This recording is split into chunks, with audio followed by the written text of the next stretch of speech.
Okay. Hello. It is time to get back into this book, Cloven Tree. We're 7 chapters in, starting chapter 8 tonight, or reading chapter 8 tonight. Um, Skipped last week because I was having computer troubles, but I think I got them figured out. They seem to be momentarily fixed anyway. So we're going to jump back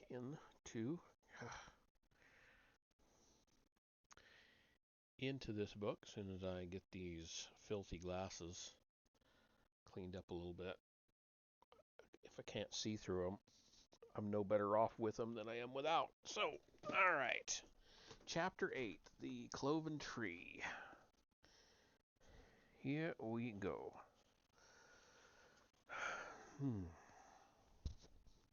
Chapter 8 is called Tunnels to Keep.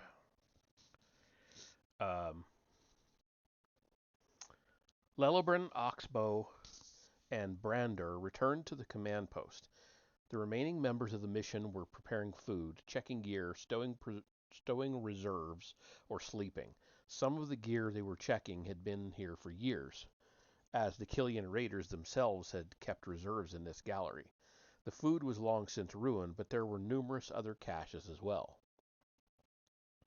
How's my sound doing? Okay, good. Careful, lads, Oxbow cautioned. Occasionally a snake or a bug'd get down here, and those old stores would make a perfect place for 'em to set up housekeeping. The reminder was needless. The dwarves and men searching the alcoves of the command post had mostly thought of that. The ones who were taking care, not wanting to cut themselves on a poorly stowed sword or axe. For the most part, the gear was of poor to moderate quality, but in good condition. A large number of swords and axes, mostly of Orcan work, with a few knives and hammers thrown in for good measure. No bows or arrows, though, Sergeant Wilmer noted. There wouldn't be, Oxbow commented. These are extra blades, and we didn't have any distance weapons this deep in the tunnels, except those we carried with us. Never had enough bows or arrows to cache any.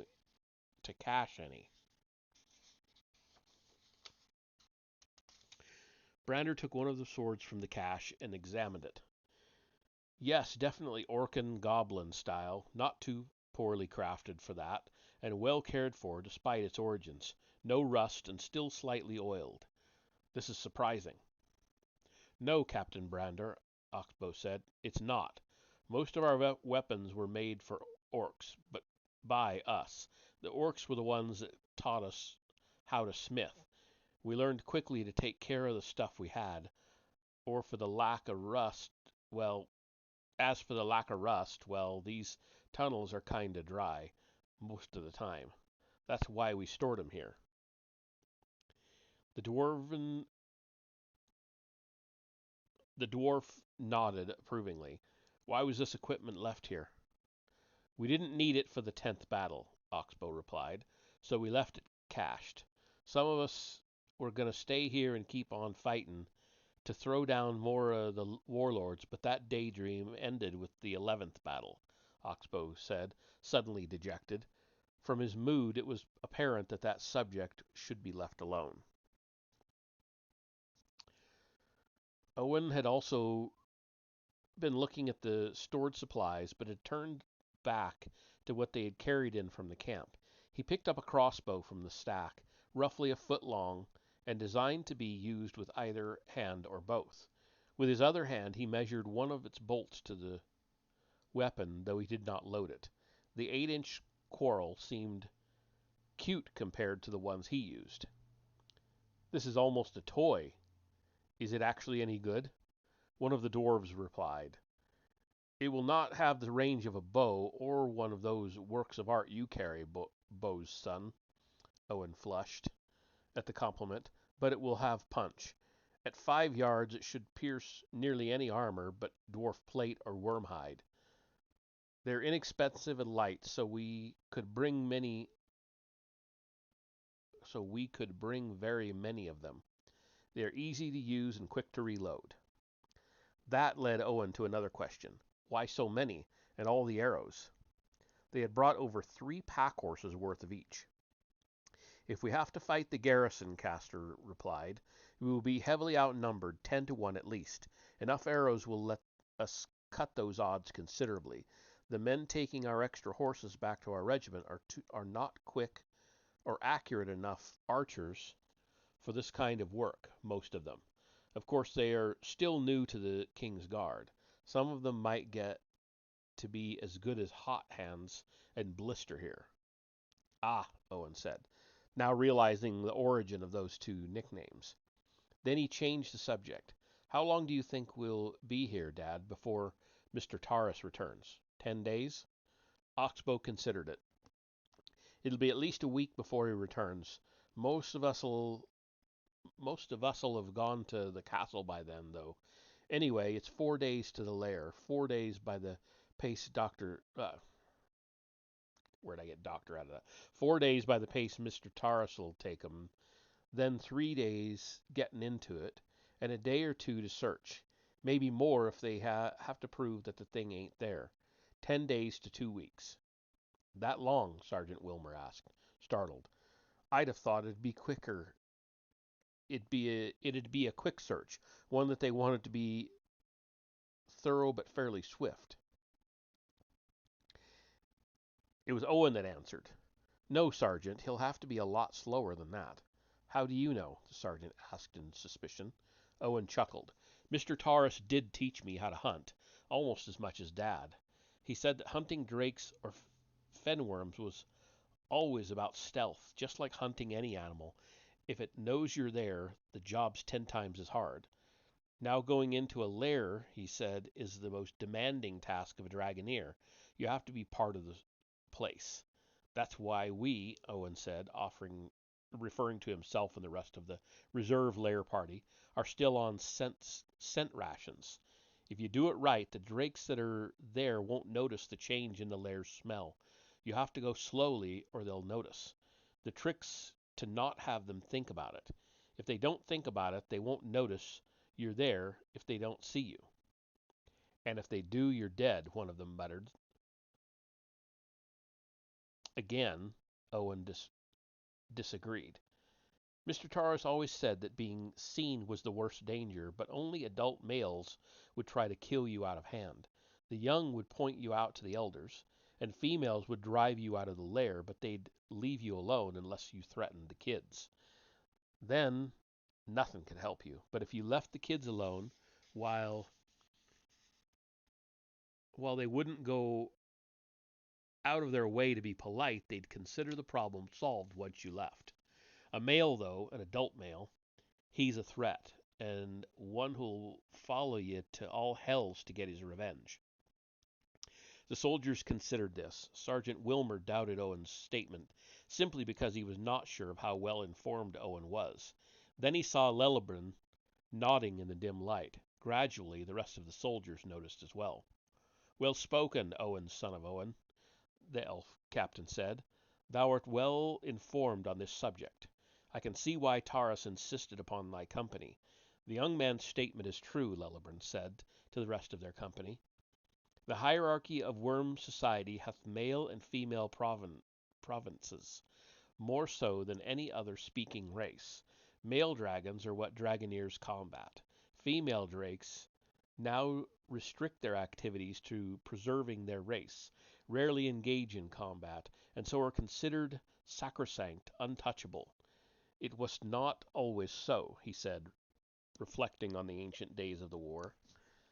That puzzles me, Captain, Thrandall said. It seems odd. Why would dragoneers have such laws, and why would the drakes honor them? Several of the soldiers, even some of the dwarves, were nodding. No such restrictions existed with any other opponent. Lelibran replied. Because these laws keep drakes from being threatened with extinction. They once numbered in the millions. After the Third Age, with the defeat of the Banelord, the internal wars dragons had amongst themselves, and the losses they had suffered in their campaigns to eliminate the ancient ones, they were nearly extinct. Even today, dragonkind hath not recovered from those losses, not by half.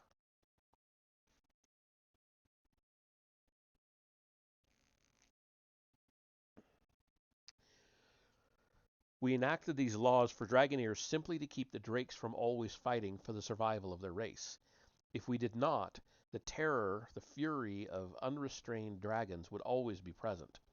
So long as we don't threaten their survival overall, they are far less deadly, and the drakes witnessed the advantage immediately. They have seen far too many races go the way of the Ordhawks. Ah, a trapped opponent is the most dangerous, Sergeant Wilmer nodded, putting the concept in familiar terms. There are other advantages to the drakes as well, Oxbow added. It allows them to cull out the bad blood, and it gives the boss worms another way to get rid of enemies. Drakes plot and plan against each other just as much as orcs do. Now we're starting to get a little loud. I think we should get some rest. We've had some long days in the last week, and they'll have longer ones in the future unless we're lucky. Quite right, Captain Oxbow, Lelibran acknowledged. Sergeant Wilmer, see to the sentry roster immediately. Store our equipment. Everyone not on guard is to rest. Everything's still looking good. Yep, okay. The next day, Oxbow led Brander and his 15 to the tunnel he had opened the previous morning.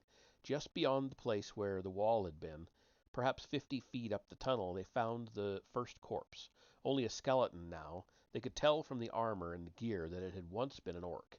Its fingernails were destroyed, and laying next to it were several broken swords. The blades were also in poor condition from grime. Most of them were rusted. The orc's armor was spotless, however, other than the layer of dust covering it. The last orc on this side, anyway. After they'd started killing each other, he grabbed every sword he could and brought him here to try to hack through the wall before he died of thirst, starvation, or lack of air. The dwarves nodded, and Aldemar started to as well before his eyes widened in shock. Oxbow saw them widen, his own eyes recovering their former prowess in the tunnels. The mage looked back to where the beginning of the wall had been. Over 15 yards of rock on this side alone. You say he blocked the other end as well? That was a powerful weird. It was, Oxbow confirmed. Randy died casting it. They headed northeasterly as the tunnel permitted. Tunnel was perhaps a mildly deceptive term, implying that it was crafted. This passageway was entirely natural, with uneven floors and ceilings, with stalactites and stalagmites at different points. The passage maintained no pattern, sometimes going up, sometimes going down, quite often changing levels in immediate way of travel, though the overall direction was as promised. Soon even the men realized that the main passageway had been shaped and leveled. At first, the soldiers had thought the inclusion of Oxbow in their company had been a whim of the Crown Prince, a favor asked by Curtis, and one that the soldiers had tolerated out of respect for their idiosyncratic but excellent non-com. Now, however, the old Fenlander began to grow in their eyes as he slowly but spryly negotiated the passage, recalling skills that had long been underused but never lost. By half an hour into the journey, he had to slow to keep from outpacing the soldiers. I thought he was a worm hunter, Jed huffed after a particularly narrow passage, but it turns out he's a goat. An old goat, but still agile. Let's hope the goat's mind is still as quick as his body, Thranduil noted. Hush, men, Brander said, quietly from behind them. The right sound or the wrong one can travel great distances if you are careless.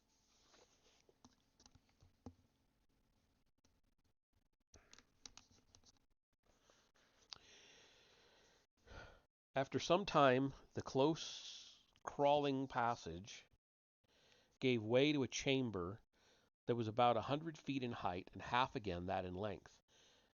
At just under half that length, the floor started sloping up to nearly reach the top exactly at the edge of the chamber, leaving a ledge and a tunnel that were right below the roof. Light, little of the ledge and tunnel could be seen in the dark of the caverns, but Jed noted that it looked like a cave just underground. Oxbow was sitting on a rock before the slope waiting for them. He gestured for them to sit. How long, Captain Brander? 2 hours, was the dwarf's reply, referring to the amount of time it had taken to journey to this point. The soldiers barely saw the old man shake his head, but they heard his sigh with crystalline clarity.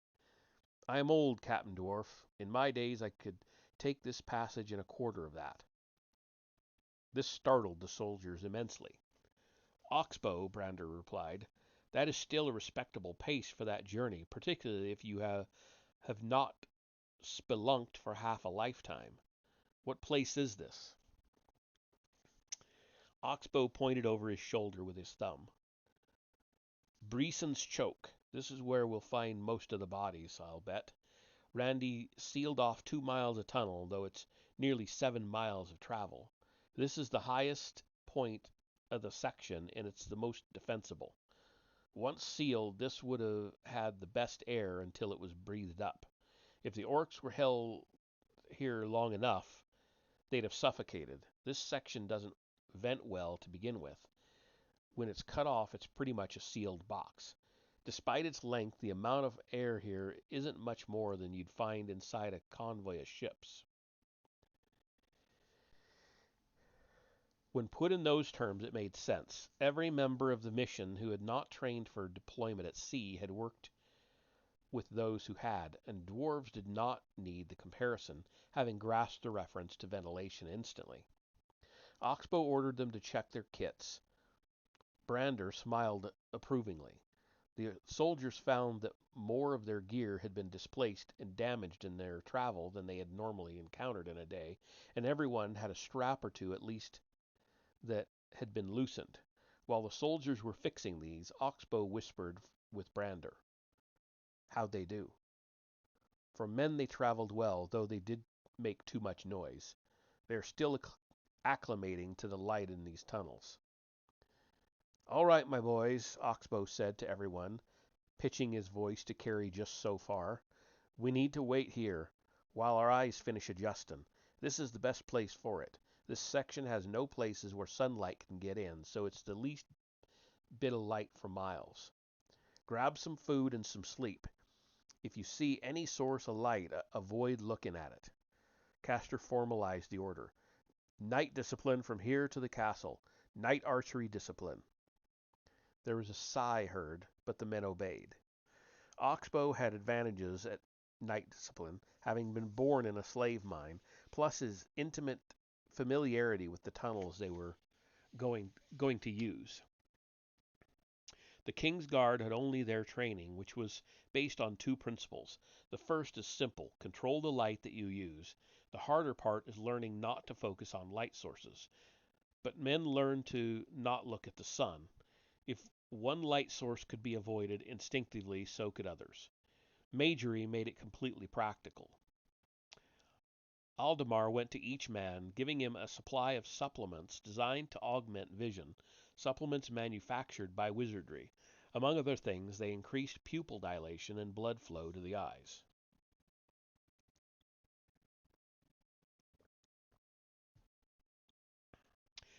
Tired from spelunking, the men were all asleep in short order. The two dwarves woke them 4 hours later, and the men found their vision much improved. Going past the point where Oxbow had sat waiting for them, they started up the slope for the ledge where Breeson's choke began. Oxbow's vague reference to what had happened could not prepare them for the sight before them.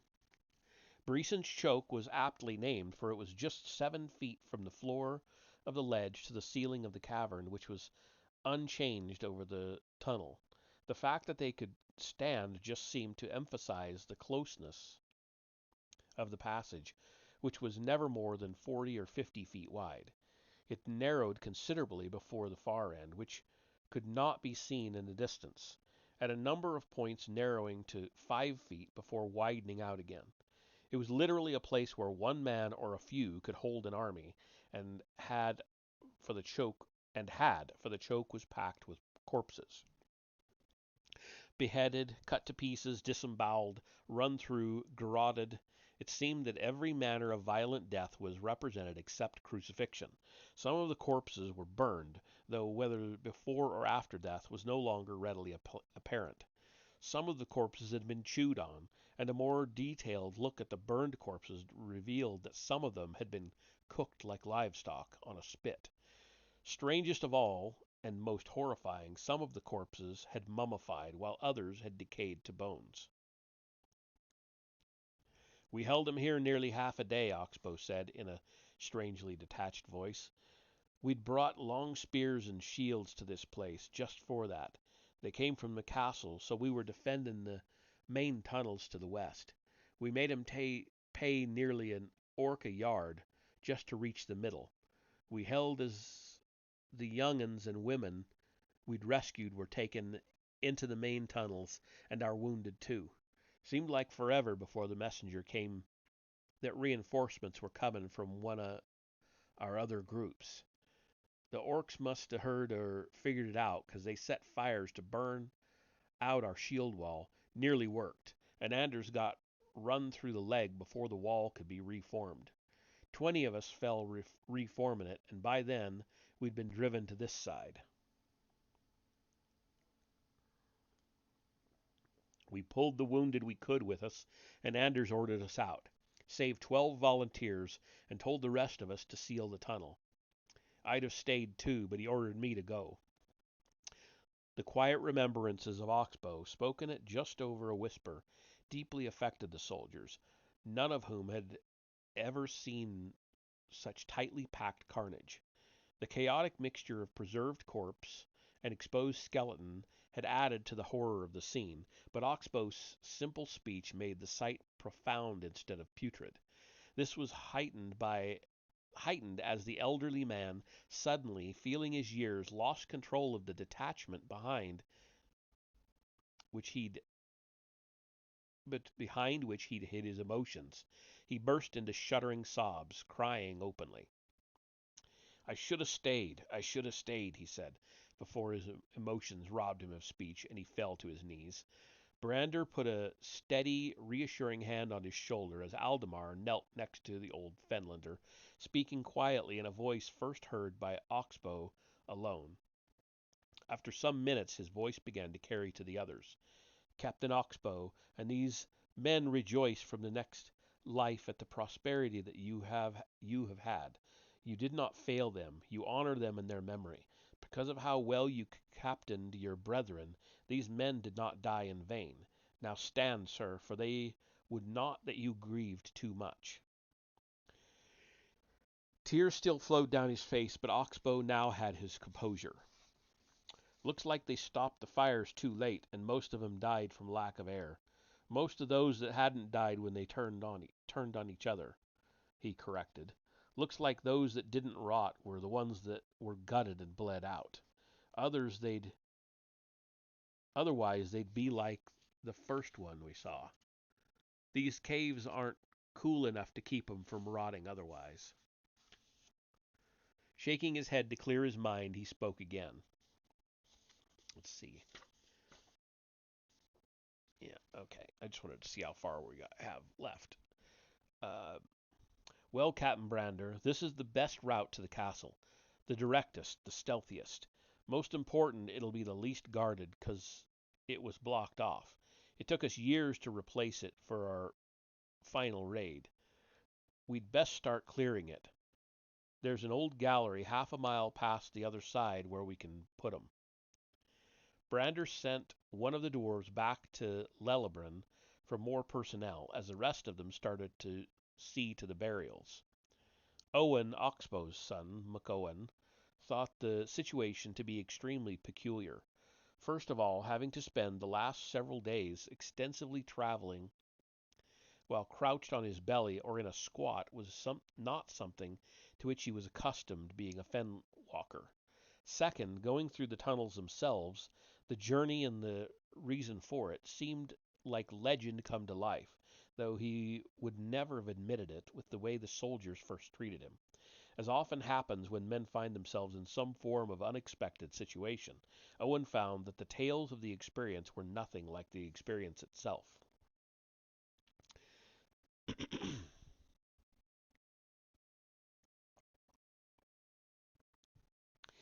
In a burst of insight, he realized that was true of every experience, whether being bitten by a snake or climbing a tree. It was just that the largest dichotomy, he used another word, was the difference between telling a war story and the living of one. The elders had said after that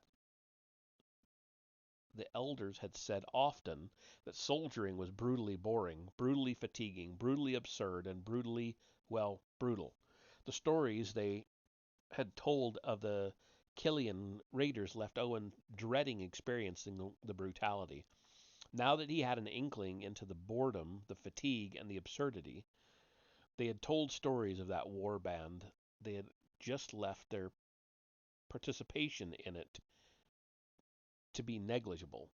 This humbleness had been universal among the elders, and now Owen considered that to be ominous. That absurdity was beyond any story. Of all the things he could have expected or imagined if he ever went on a commando raid, spending a week or more crawling in tunnels under hostile territory just to help bury corpses that had been sealed in a tunnel for 3 decades would not be among them. Mostly Orcan corpses to boot. Why bury them? They'd died underground by Oliver's beard. That they had practical considerations of safety passing through the tunnels without tripping over bones or stepping on a half-buried blade only made the situation more bizarre. Owen would have laughed if he had not spent several hours of each day lugging corpses and gear over his shoulder to put them into another section of the tunnels, a gallery that went nowhere. The task was done now, though, and it made his dad happy to have them buried, at least the men. The scene had moved even Lellebran when he came to look at the choke. Sergeant Wilmer, pessimistically practical as ever, noted that they were losing time, though Mr. Taras must have still been days away from his objective. The sergeant used the opportunity, however, and had pointed out the Orcan gear, armor, and weaponry, bidding Owen to take particular heed. He also made sure the rest of the soldiers received a refresher in that aspect of foe recognition. Owen figured that Sergeant Wilmer was just like that, but he did ask Brander about the non-com before the dwarf had led his team further on, leaving the rest of the cleaning to the reserve contingent. "Heed him, young man," the dwarf had said. His manner is gruff, his words often do little to encourage, and his outlook on life is somewhat bleak. But for all that, he is a professional soldier and a very thorough under-officer. His every move speaks loudly to those who can read them. He is a combat veteran. He has known victory as well as defeat. He has battled the legion men themselves, and he still has his nerve. Such men die harder than dragons and are deadlier than wizards. If there is to be a fight, such a man is one you want with you.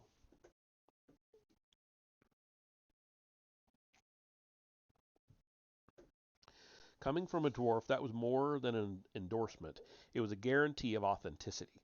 Owen had spent enough time with the dwarves at the mine in the fens to know that a dwarf would come no closer to lying than exaggerating about something's uselessness.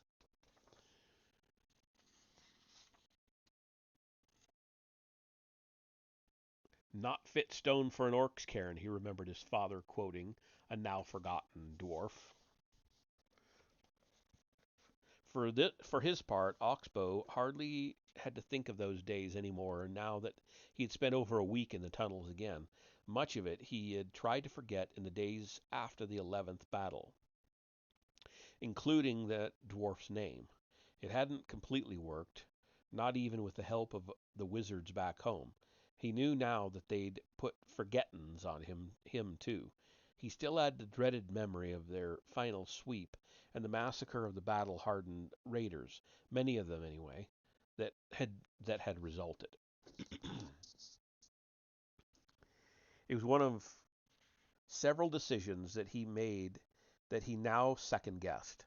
Unlike the others, this decision had been a calculated risk, seemingly minor at that time.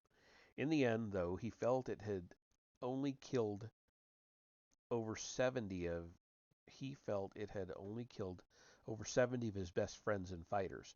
Worst of all, they died after their freedom had been assured and the war of the Killian raiders was effectively over.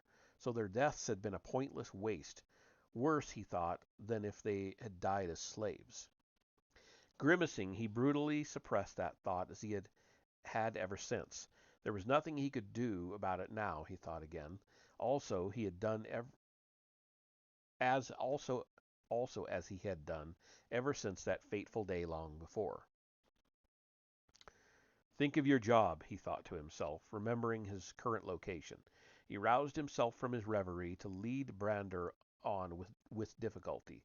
In the days since they had found the last group of corpses at the Castle Ward section of the sealed tunnel, they had found that the Killia had not been very forgiving, and the passage was more than challenging.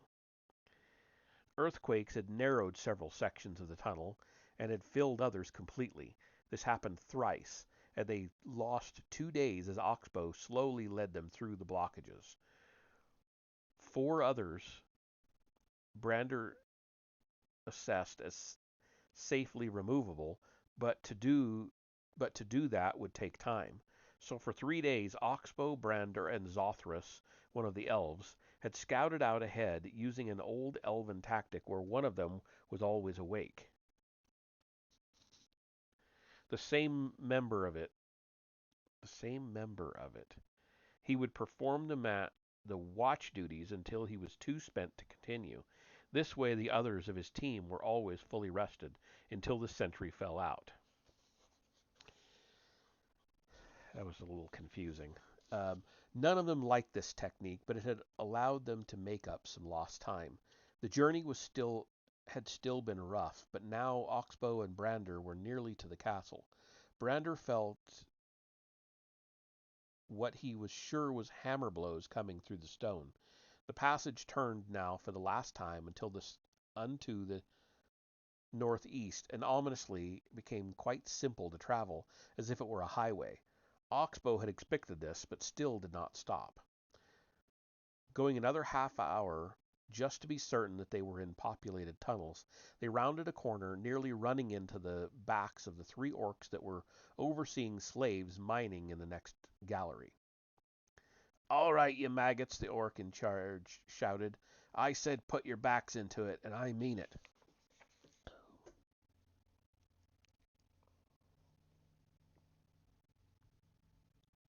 The slaves were working furiously, but the buck-fanged, bison-horned Habork was angry that he had been assigned this detail. Venting his frustration on his charges, he drew his whip, a cat o' nine tails, and quickly laid a hideous number of blows on the nearest slaves, knocking them down and releasing showers of blood down their backs. Oxbow went absolutely cold. His eyes went flat, and only Brander's quick iron-seeming grip saved the orc's life, plus the secrecy of the mission. Brander shook his head, Oxbow assented, and together they slowly backed down the tunnel from which they had come, watching the orcs and the slaves to see if they ever turned around. They made it back around the slight corner and the gallery before that without being seen, slowly heading back to the last cave-in where they had left the others of the advance party behind. Oxbow conquered his anger as they traveled back, and Brander let the silence be as they walked. Now not scouting, it only took them 4 hours to reach the last blockade. The two explorers, who had spent as much time in dead-end galleries as not, crawled into the tunnel they had made through the cave-in. They expected it to go at least 15 or 16 feet before they were beyond it. They found that it ended after 8, nearly tumbling into the missionaries who were still working on clearing the rest of the blockage. Instead of the advanced party of 5, they found nearly 30 of them there. Taurus was able to find it, Braster told them. They made it out, but they had to fight. They're on their way, well, some of them. Then he told them the rest of the news. And that is the end of that chapter.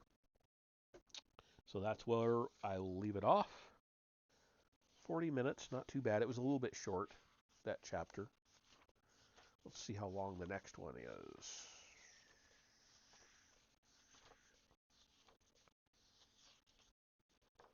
Oof.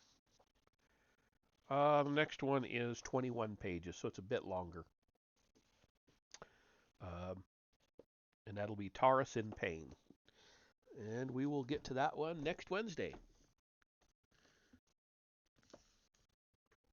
So that's that. Let me see who we got around. Mm,